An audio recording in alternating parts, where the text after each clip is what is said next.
much. So our talk today will be from two people. Cheryl is going to be sharing the healing power of music, and Reverend Donna will share afterwards. Cheryl? Yep. Without looking at my order sheet. I don't know what order I'm in. So.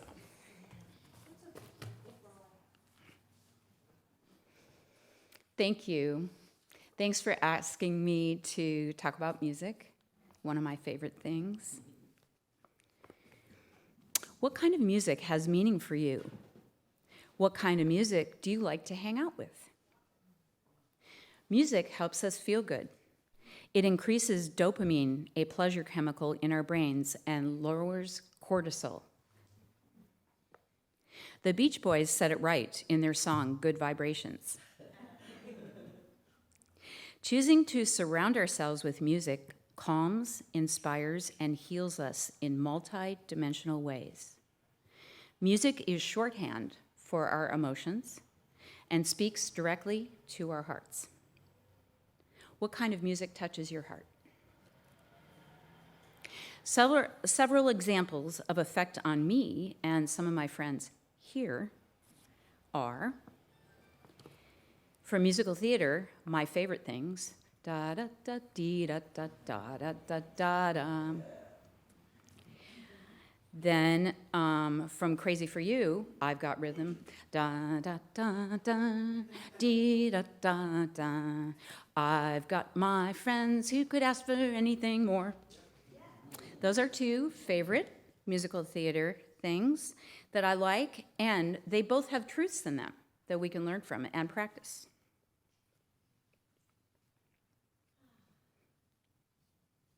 What about the catchy tune and rhythm from Meghan Trainor's All About That Bass, Bite That Bass, Bite That Bass? A new favorite of mine is Pink, singing with her daughter, and since I raised 3 daughters, that has a special meaning to me, and it's called Cover Me in Sunshine. That one you can look up. Classically speaking, are the trios and the symphonies and requiems of Mozart. Eine kleine Nachtmusik is probably the most famous one that you might know that our trio plays for weddings. Dun, da dun, da da da da da dun, dun, da dun, da da da da da dum. That's probably familiar to you. And Travis just told me the other day that he absolutely loves Beethoven's Ninth Symphony. And if you look that up, it's very multi-layered. It has a full orchestra, it has a full choir, and then there's a lot of solos. I got a chance to do the piccolo solo one time. It was very fun. I sat through about 7 movements, counting, and then it was my turn. And it was only little. Yeah. And then also our friend Don happens to like James Bond.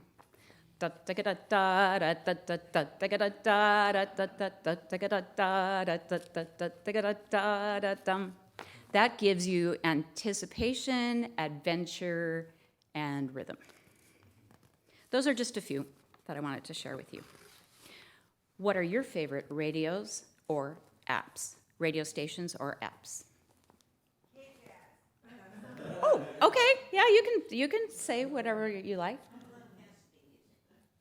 Okay. What? Spotify.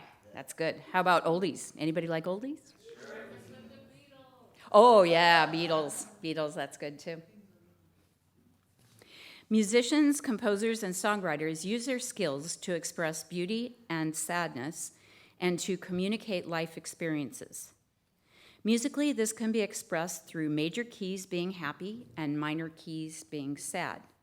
We may listen to music and their stories and feel less alone. Oftentimes, a verse or a chorus may have a hope, a remedy, or a positive direction to follow. We can learn from music, and it helps us cope with the complexities of daily life. There are multidimensional benefits to our bodies and mind. The melody, harmony, and bass are held together by rhythms. We can absorb this through somatic processing. First, the music hits our ear and our brain, travels to our heart and our soul, down our torso, traveling to the legs, all the way down to the tippy toes. And then what happens? Our foot begins to tap. Our souls are stirred, our heads nod, and we want to sway or dance. This happens because music is alive and it invites us to respond to it. These physiological reactions in both body and brain are now backed up by neuroscience research.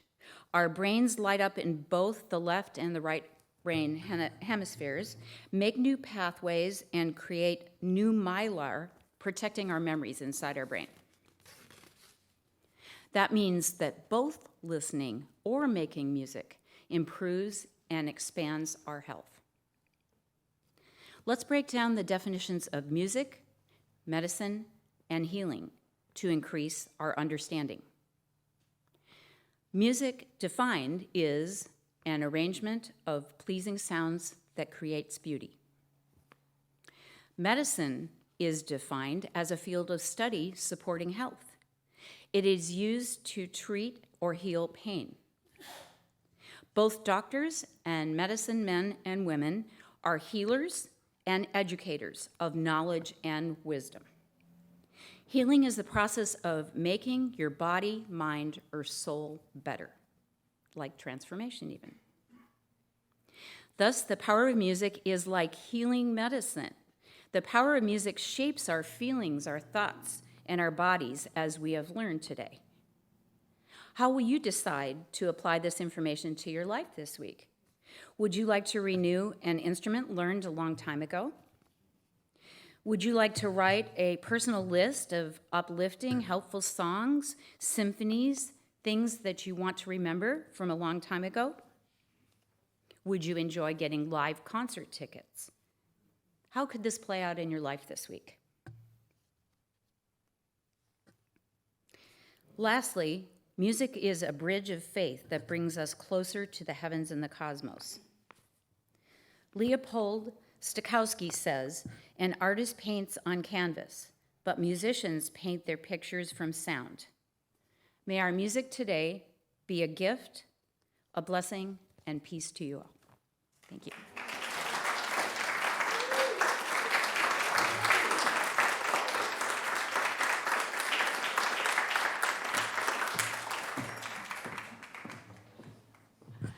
Good morning.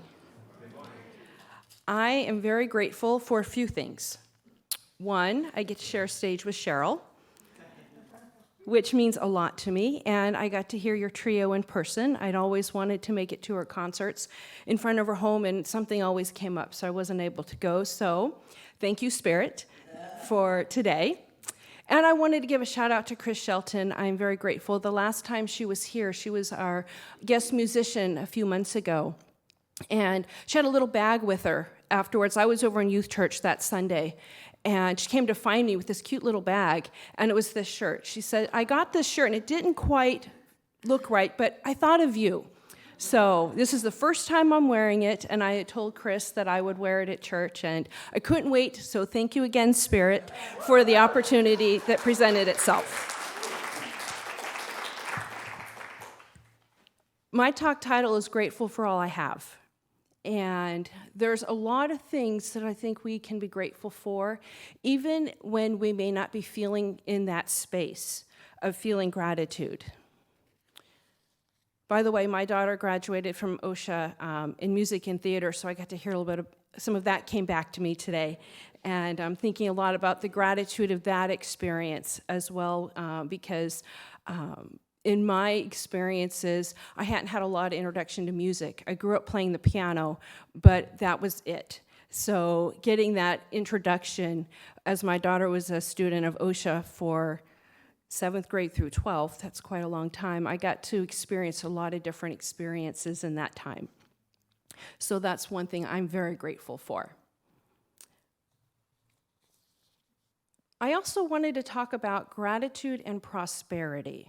I know today's the last day of your pledge drive, and I want you to think about this definition of prosperity. It comes from the University of Metaphysics. This is how they define it in one of their modules. It is not so much what you hold in your hand, but far more the treasure you hold in your heart. I think many of us think of the outward successes, the possessions that we have when we think of prosperity. And that if we are having a lot of those possessions, whatever you define those are for yourself, that you're a success. But if you don't have whatever those particular items are that you're expecting on the human side, that you are not prosperous. So I want us to think about what that means spiritually. And I want to challenge us today and invite us to think more about what inward prosperity means to us and how that affects us spiritually on the outside. Ernest Holmes in Metaphysics teaches that there is what you see outside starts on the inside. If you want to take a look of what's happening within you, take a look at your surroundings. And he taught the power of choice. And we can make a different decision. Gratitude helps.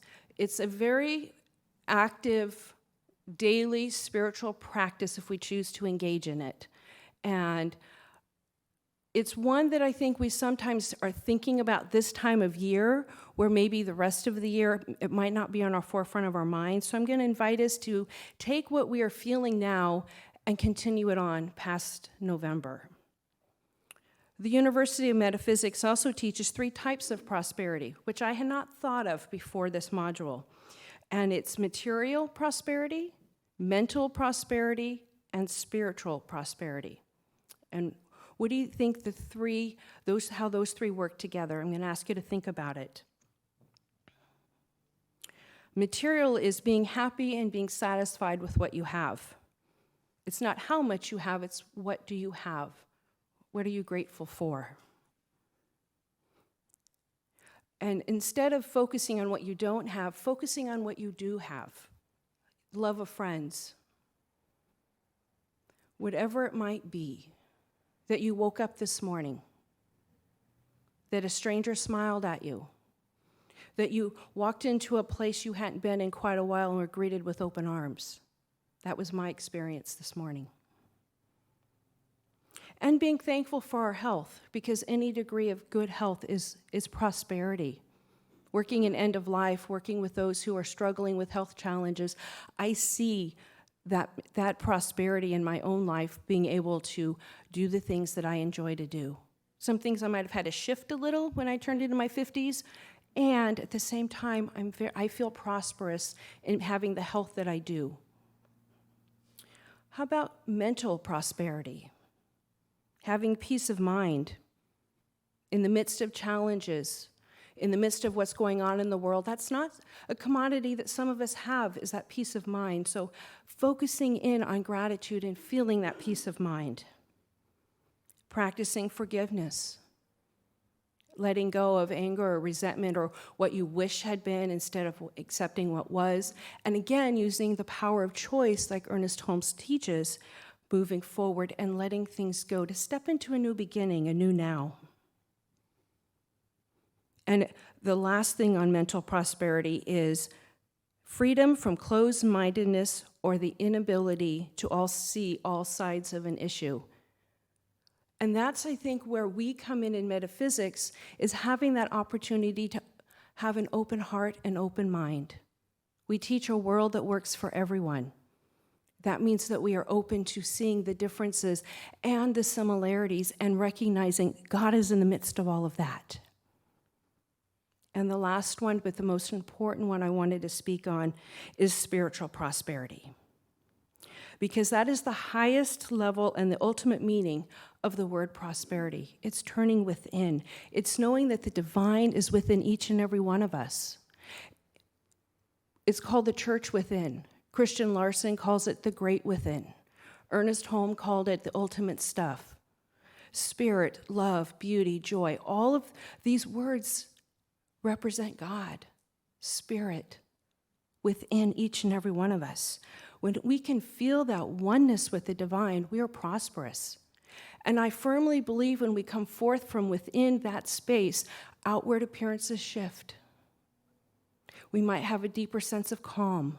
We might have a deeper sense of appreciation. We might feel that sense of oneness. And I agreed with Pam when she talked about love and hands. In a wedding ceremony that I do, I include something called the hand ceremony, and it's a blessing of hands. And many times as a chaplain, we're asked to do the blessing of the hands for nurses or whomever is on the floor in the hospital or in the home for hospice. The hands are our connection to one another. And Ernest Holmes says, love is within us. It cannot be destroyed. It can be ignored. To the extent that we abandon love, we will feel it has abandoned us. Denying love is our only problem, and embracing it is the only answer. Through the power of love, we can let go of past history and begin again. Love heals, it forgives, and it makes whole. And I invite us to think about what that means to each one of us when we think about prosperity and gratitude and having that opportunity to come forth from within. We may not always understand what's happening in our world, but at the same time, I absolutely know God is in that midst. I want to share some words of wisdom from my friend Barbara Charlwood before I go to prayer and close. For those of you who don't know, she was a longtime congregant here, and she made her transition a little over a month ago. I believe it was October 5th. And we'd had many conversations, but in one of the conversations, I had asked her what her words of wisdom were. It's one of my favorite things to ask, and I wrote them down, so I wanted to share them. This is what she said. The real meaning of accepting life is accepting as it is. There are things we can change, and there are things we cannot change, and understand that that is really okay. We have a different way in processing things. Accept each other as a person, even if we don't agree. The secret to finding peace in our world is always to try to do our best. If not, let it go.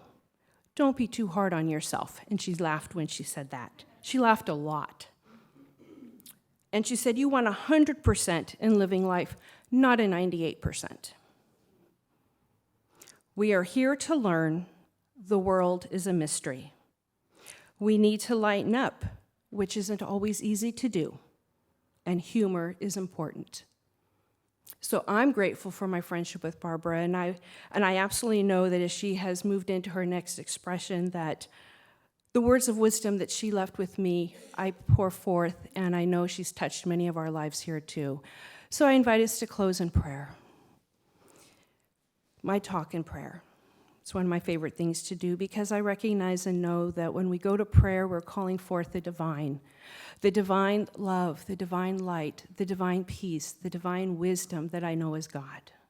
That as I recognize and know this, I give thanks for everyone here today, in person, on Zoom, on Facebook, wherever they may hear these words of our service today, knowing that it opens hearts, opens minds, touches the life from within. Grateful to recognize and know that all that is unfolding in ease and grace, recognizing and knowing that the love that is present is exactly calling itself forth as it is. Knowing that no matter where each and every one of us are on our journey in life, that God is guiding and directing from within, that still small voice is always speaking. Are we listening? Are we getting quiet enough to listen? As Emerson said, get your bloated nothingness out of the way to allow the divine circuits to flow. Are we allowing those divine circuits to flow through us, or are we coming from a place of fear or uncertainty or uneasiness? Come from that place of faith, that place of gratitude. And I absolutely know that in divine order and in divine timing, all is unfolding. Thank you, thank you, thank you, sweet Spirit. As I release my word into the law, I already know it is done. I let it be, and so it is.